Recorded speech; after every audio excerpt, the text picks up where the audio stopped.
What if I told you that the solution to burnout, anxiety, information overload, and even climate guilt was written down more than 2,500 years ago? No apps, no expensive retreats, no escape from modern life. Just a radical idea: stop harming, starting with your own mind.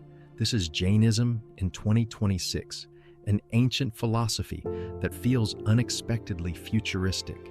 And stay with me until the very end, because the final principle of Jainism may completely change how you define success itself. We live in a strange time. On the surface, life looks advanced, comfortable, and connected.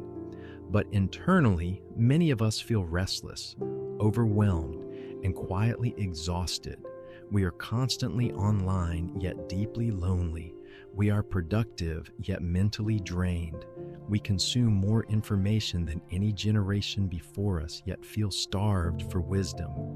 We scroll to relax and somehow end up more anxious.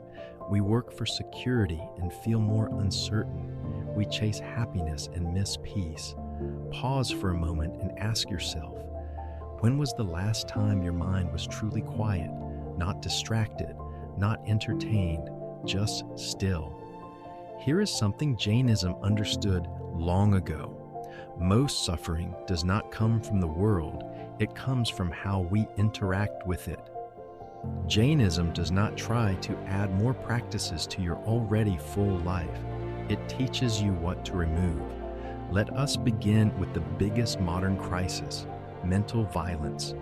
In 2026, violence is rarely physical. It is psychological. It shows up as constant comparison, as negative self-talk, as doom scrolling, as judgment of others, and more dangerously, of ourselves. Your phone may never hit you, but it quietly attacks your peace every single day. Jainism begins with one powerful idea: Ahimsa, nonviolence, not just toward others, but toward your own thoughts. Ahimsa asks a simple but confronting question: is the way I am thinking right now causing harm? This single question can change everything. In modern life, practicing Ahimsa means pausing before reacting. It means observing thoughts instead of attacking yourself with them. It means reducing emotional overconsumption, not just physical consumption. Ahimsa in 2026 means curating your inner world with the same care you curate your digital one.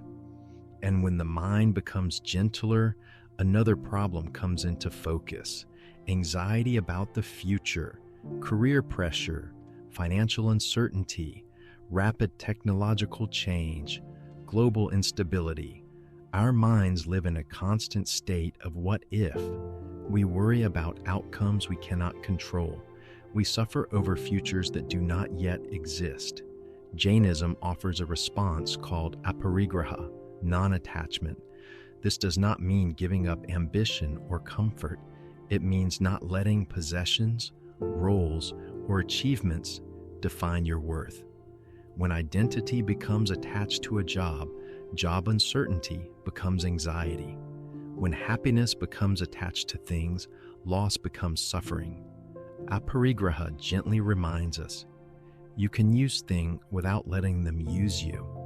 In modern life, this means defining yourself beyond titles, practicing digital minimalism, detaching self-worth from productivity.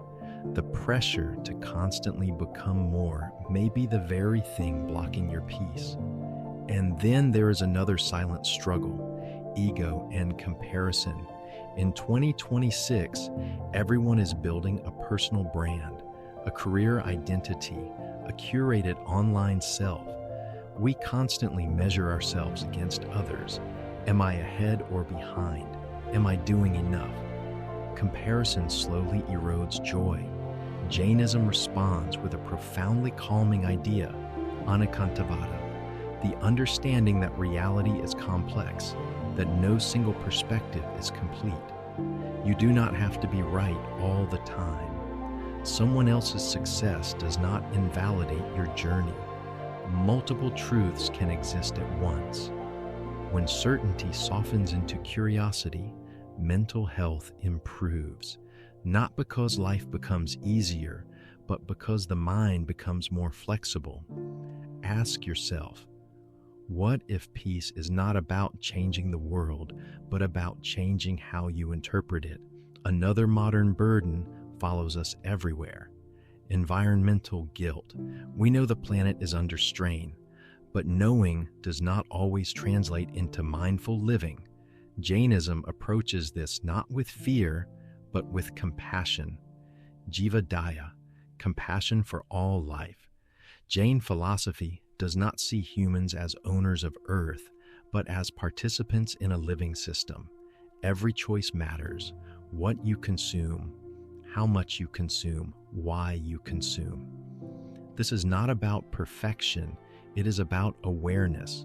When consumption becomes conscious, purpose quietly returns, because meaning does not come from excess, it comes from reducing harm. And now we arrive at the most misunderstood Jain idea, the one that redefines success itself. Samyak Darshan, right perception. Jainism teaches that suffering does not come from life.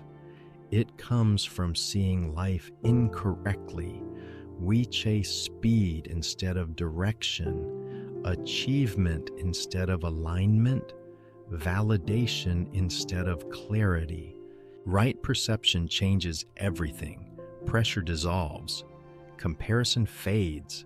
Peace becomes natural. You stop asking, "What will I gain?" and start asking, "What will I become?" Jainism in 2026 is not outdated. It is ahead of its time. In a world addicted to more, it teaches enough. In a culture of noise, it teaches silence. In an age of burnout, it teaches balance. So the real question is not whether Jainism is relevant today. The real question is, are you ready to live consciously or only efficiently? Some ideas are not meant to be consumed. They are meant to be practiced. Sit with this and let it work quietly.